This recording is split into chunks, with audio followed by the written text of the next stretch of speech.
Let's breathe and laugh together. Deep breath in, hold it, and then we're going to laugh it out.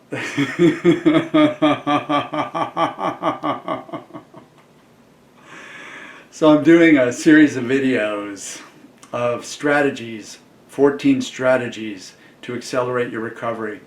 There are probably, I know there are hundreds. There are hundreds of techniques that you can use to get the good message, the great message, into your unconscious mind that you're actually safe. So this strategy is about what not to do.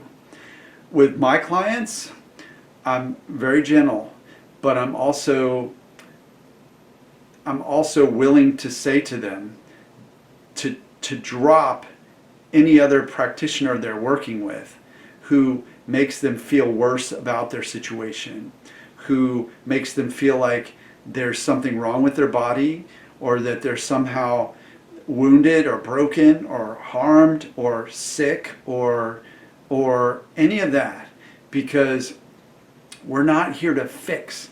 When we try to fix something, when we try to look at things from a structural, physiological, very physical way of seeing, or look at things through that lens of there's something wrong with the structure that we have to repair. That works great for certain conditions. If you have a broken bone, it works great. You put a cast on the bone, you get an x-ray, you see the break, you set the bone, give it a little time, and it heals right up. If you have a gash or a bite or something that happens to your body, then certainly take those measures and work with those practitioners. But if you're like me, you've had a journey where you worked with a bunch of practitioners who either out of lack of awareness or downright predatory nature tried to capitalize on your suffering by creating more fear. And that's the opposite of what we want to do.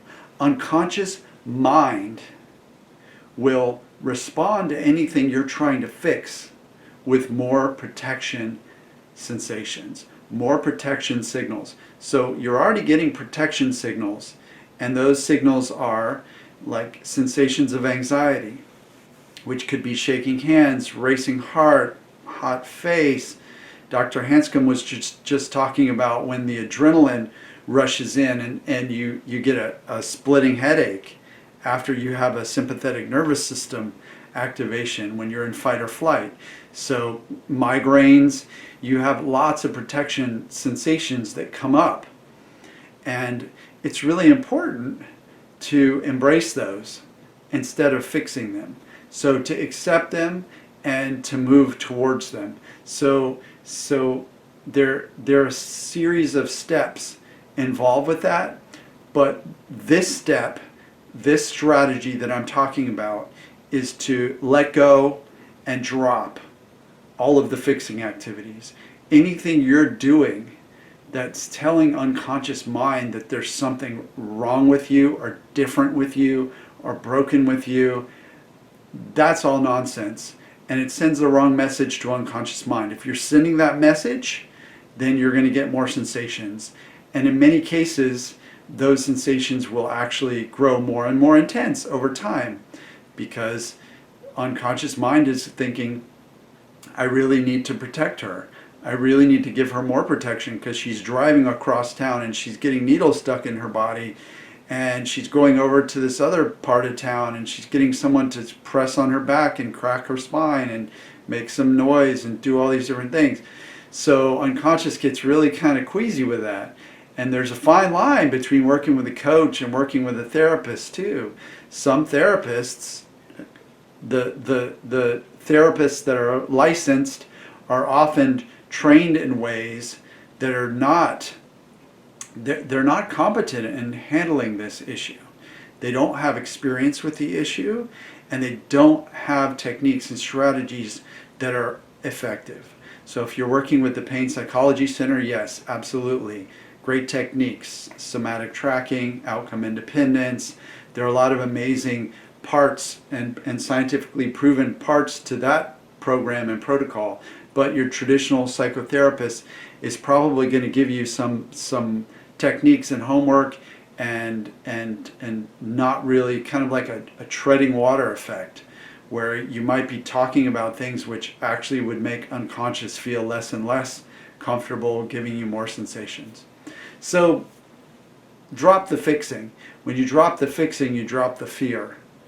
And it's a very subtle thing, but everything you do and think is a part of your recovery.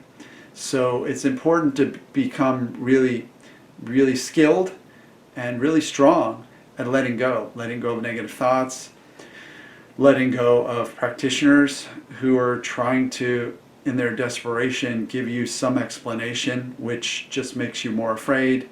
So let go of that. Let go of anything that's making you feel less confident about your path forward.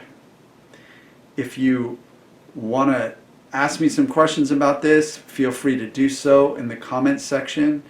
Please subscribe if you'd like to hear more. I'm working really hard to bring the best of what I've learned on my own recovery journey to these videos so that I can help people.